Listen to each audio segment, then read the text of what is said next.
Hi, good morning po sa inyo lahat. My name is John Kevin Paunel at nandito po tayo ngayon sa harap ng Agoho Model Unit of Talanay Homes Project, which is located here in Barangay Sapang Biabas, Mabalacat City, Pampanga. This model unit ay meron pong minimum lot area na 65 square meters at floor area na 62 square meters. Meron po itong 3 bedrooms, 2 toilet and bathroom, at 1 carport. But before we proceed on the further details of this model unit, if hindi ka pa nakasubscribe, please click that subscribe button and hit that notification bell para ma-update po kayo sa mga susunod nating videos. Alam ko pong excited na sila kaya wag na po nating patagalin. Let's begin!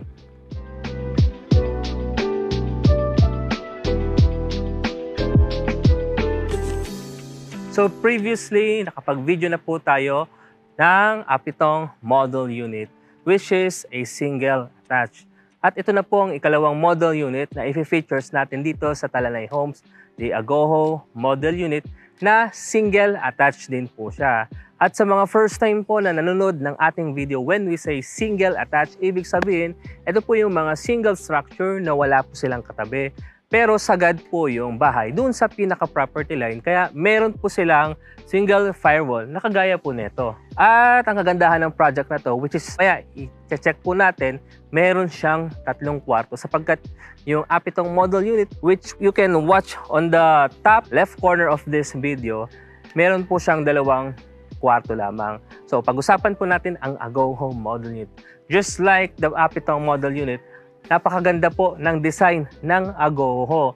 It is a combination of white, smoke gray, and mocha color accent. Yung kanya pong design is a modern minimalist or it is a modern tropical house design. Nakikita po natin, una muna po dito sa first layer of the unit, kung saan, mamaya po check natin yan, yung pinakapintuan na ginamit, it is a steel door. Ayan. Tapos, yung mga bintana na ginamit po ay 2-panel sliding glass window sa harap. Sa taas naman po, makikita po natin, we have a balcony na may access po sa ating master's bedroom. At gusto ko po yung kulay po nung exterior wall nila kung saan meron siyang vertical line na nagbibigay po siya ng accent and design dito sa exterior wall. Anyway, pag-usapan naman po natin yung setback dito sa frontage. As you can see, dito sa video, bibigyan ko lang po kayo ng konting idea. Meron po siyang mahigit 2 meters na setback sa harap. So empirical measurement lang po yun. Para kung sakali po, nanonood kayo ng video na to at hindi nyo po nakikita yung actual, natural, kailangan nyo po ng tansya dun sa measurement. So, pwede nyo pong i-set up as your pocket garden. Itong pinaka-harap po natin. At pagdating naman po dito sa left side or either right side, depende po sa orientation ng mapipili yung block and lot. So, this area is our main carport. Makikita po natin, kasya po dito po yung sedan, hatchback, which is typical po yun. At I can say na kasya na rin po dito yung mga Toyota Rush. So, estimated po mga nasa halos 3 meters yung haba nitong espasyo po natin pagdating sa carport. At pag-proceed po natin dito sa area na to, we have another 2 meter setback space kung saan we have an access dito sa ating lanay. So proceed tayo sa pinaka-back.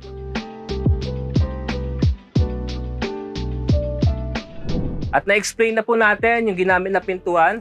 It is a steel door. Meron po tayong single outdoor light here. Meron tayong canopy which is an extension of the concrete slab pagdating sa second floor. Kaya mas lumapad po yung floor area sa second floor po natin. And now let's go inside and check the details of the interior space.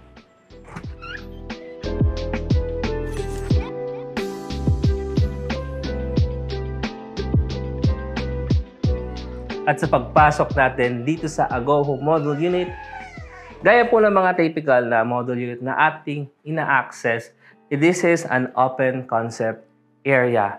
At dito pa lamang po sa nakikita po natin, we will be greeted by their formal living area. You can place your sofa here. Actually, pwede ka pang maglagay ng sofa dito. Then your center table. Ito po yung 2-panel sliding glass window natin. Meron lang siyang blinds po dito. Pero napaka-elegant po niya. Dito po sa aking right side, sa pinakababa, meron po tayong 2 electrical outlet po dito. At dito sa harap po, dito nyo po pwedeng i-set up ang inyong TV console. Napakaganda po nung kanyang pinaka-ceiling dito. By the way, yung space po natin or yung height floor to ceiling, estimated mga nasa halos 9 feet na din. Ito po pala, this is just a dressed up model unit. That's why yung mga interior design na makikita po natin dito, kagaya po ng ating accent ceiling, hindi po ganyan ang pinaka-turnover po niya. But just to give you an idea kung anong itsura or pwede nyo maging inspiration kung gusto nyo pong gayahin yung interior design ng Agoho model unit. Anyway, let's go or let's proceed. Dito naman po sa area na to, kapansin-pansin po, ito na po yung pinaka-formal dining area po nila. Gumamit po sila dito ng 6-seater dining table. And ito po yung tinutukoy ko na access sa ating pinakalanay area para pag sakali po na mag-grocery po kayo, hindi nyo na po kailangang mag-access sa ating main door. Just in case you have a visitor over there, dito po kayo pwedeng dumaan sa ating pinakalanay. Tsaka mas malaki po yung access niya para pwede na kayong dumiretso dito sa ating main kitchen. By the way, this is our main kitchen countertop, which is meron siyang installed tiles at meron po siyang single stainless steel sink. At mapapansin ko po na tama lang po yung height niya. Hindi po mahirap na maghugas ng plato or mag-prepare mo ng food. Pagkatapos, we have this 2-panel sliding glass window. By the way, ito po makita natin wall mount cabinet. Sabi ko nga po, dressed up lamang po ito. Actually, this is not included sa pinaka-turnover po natin. Pero, pwede niyo po siyang gayahin for inspiration or for reference only. And dito naman po sa ating ground floor, of course, we have the first toilet and bathroom. Kung saan, yung pintuan na ginamit, this is a PVC flush door. Even the door jamb are PVC na din. Sa pagpasok po natin sa first toilet and bathroom natin, we have this wall-mounted lavatory, water closet, at ito po yung pinaka-shower area. Yung tiles, hindi po siya floor to ceiling, halfway lamang po siya. Meron tayong faucet dito, we have this shower, at yung ating main drain. At nandito na rin po yung switch. Ayan, nakalimutan nating i-on. Height floor to ceiling, estimated mga nasa 8 feet po siya. Okay, let's proceed ulit again dito. So, yung hindi ko nabanggit kanina, yung pinaka-flooring po natin are ceramic floor tiles. At bago tayo umakyat po sa second floor, ito naman po yung kanilang hagdanan. Papansin po natin na medyo spacious naman po siya. Nasa 1 meter po yung haba.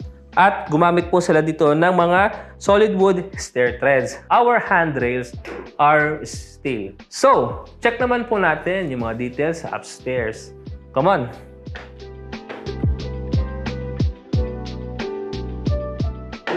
At nandito na po tayo ngayon sa second floor. Kagaya po nabanggit natin kanina, yung ating flooring in this area is a concrete slab. The difference po ng flooring ng ating ground floor dito sa second floor, ceramic floor tiles po sa ground floor, while in this area naman po, gumamit po sila dito ng vinyl tiles. Okay, so before we enter the bedrooms, dito muna po tayo sa the second toilet and bathroom, dito sa area na to. At kagaya po ng details ng ating first toilet and bathroom, we have this wall mount lavatory, water closet, and of course, yung ating shower area. Kagaya po nung nabanggit natin, halfway lamang po yung tiles pagdating sa kanila pong wall cladding. Even the door natin, it is a PVC flush door at saka yung door jamb, PVC na rin po. Tapos we have at least 1 meter na haba po or lapad. Ito pong ating walkway. Yung ating railing po dito, at least, di ba? Kasi ito na po yung pinakahagdanan. Parang pinakaharang po ito. Mga nasa halos sa almost 4 feet na po yung taas po nito.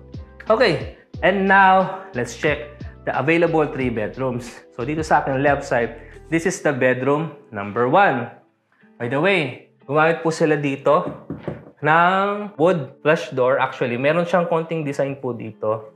Pagkatapos, yung ating door jamb, it is a steel door jamb.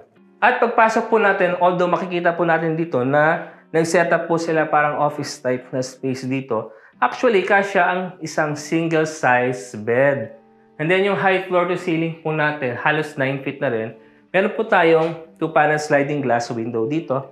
Check natin yung mga electrical outlet. May nakita akong 2 electrical outlet dito sa area na to. I'm not sure kung meron doon. Ayun, meron nakita. Confirm po. Kasi normally, for each bedroom, dalawa po yung mga available na electrical outlet. So we have this left side, tsaka dito sa right side ko sa ilalim. Okay, so let's check naman po yung bedroom number 2. Nakatabi lamang po ng ating bedroom number 1. So dito po, same lang po ng features ng bedroom number 1. Steel door jamb pa rin po. At pagpasok po natin, same space, kagaya po ng bedroom number 1 po natin. As you can see, gumamit sila dito ng bunk bed or yung tinatawag natin na double deck, which is a single size bed. Imagine niyo po yung sa kabila. Alisin nyo lang po itong second layer. Ito na po yung size nung kakasya. So dito po para mas ma-maximize nyo ang available space, so sayang, kaya gumamit po sila dito ng bunk bed. Kagaya po nung mga na-check natin na bedrooms, may mga available dito na 2 electrical outlet. So dito po, ito yung pinakabintana natin sa bedroom number 2. Unlike sa bedroom number 1, sliding glass window yung gamit. Dito po, owning type window. Ayan. Ganon din dito sa taas. Owning type window po yan. Pakita natin. Ayan. Sara natin para at least kung uulan po mamaya, hindi papasok dito sa loob yung tubig ulan. And now, let's check the final bedroom, which is the master's bedroom dito sa likod ko.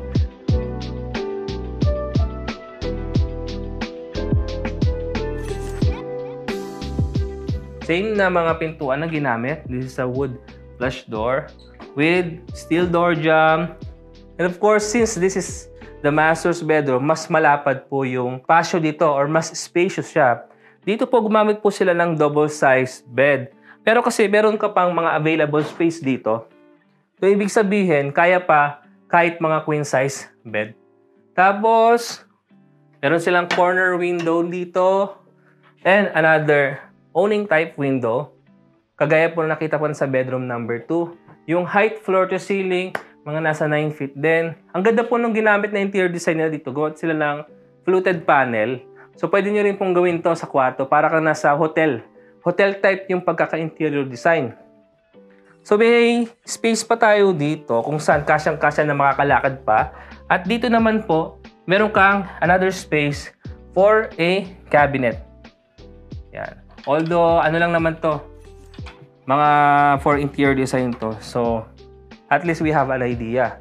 At meron tayo another space here kung saan we have a direct access sa pinaka-balcony. So, open natin to. This is a 2-panel sliding glass door. Open it. Okay. So, nandito na po tayo ngayon sa balcony. I can say that yung dimension parang nasa 1.5 by 1.2 meters. Sakto lang na makakapagkwentuhan kayo at makakapag-coffee. Ang sarap kasi na magko-coffee ka, hindi dun sa pinaka-dining area nyo, kundi dun sa balcony. Usually kasi, maganda yung mag-coffee ka kapag nagbabasa ng libro o kaya nag-iisip-isip. Tapos, ganito pa siya kahangin. Napaka-relaxing po niya. Ayun. So, yung height floor to ceiling po, parang nasa halos 7 feet po siya yung taas. Perfect po itong area na ito. At, ayun po. Nakita na po natin yung details ng Agoho model unit. And then, let's go outside again. At pag-usapan po natin yung ibang mga detalye ng Talalay Homes Project. So, napag-usapan na po natin ang Agoho model unit. Let's now talk about the amenities of this project. Kung napanood niyo po yung Apitong model unit, we have a swimming pool here, function hall, at basketball court. Meron na rin tayong mga parks and playground na available po dito. Ang kagandahan sa project na ito is napakaganda ng kanyang location, very strategic. Going to MacArthur Highway, if you have a car or tricycle po, pwede kayo mag-commute. Siguro estimated, mga nasa 10 to 15 minutes drive only. At the same time, malapit po tayo sa area po ng New Clark International Airport, SM Clark. Paglabas po ng kanto ng Camachiles, doon sa mga taga-Mabalacat po dyan, na familiar sa lugar na ito, paglabas nyo po doon, makikita nyo na po ang SM Hypermarket. At napakaganda ng location na ito sapagkat marami pong progress within the area or around the area. Mayroon na pong upcoming na Technopark na gagawin sa Mabalacat. Meron tayong access sa Mabiga exit sa SETEX. Kaya just in case na medyo matraffic, gusto nyo umuwi, tapos during ano pa siya, rush hour, so pwede nyo po may skip yung traffic at makakauwi kayo agad. At kung may mga details ako na hindi nabanggit sa video na ito, please don't hesitate to comment it on our comment section. At kung gusto niyo pong malaman ang description or the computation of this project, ilalagay po namin sa description box. Ganun na rin po yung aming mga mobile numbers if you want to visit this project. So, nandun na po ang aming mobile number, ang aming Viber, and email address. Maraming salamat po sa inyong pagsubaybay and see you on the next video.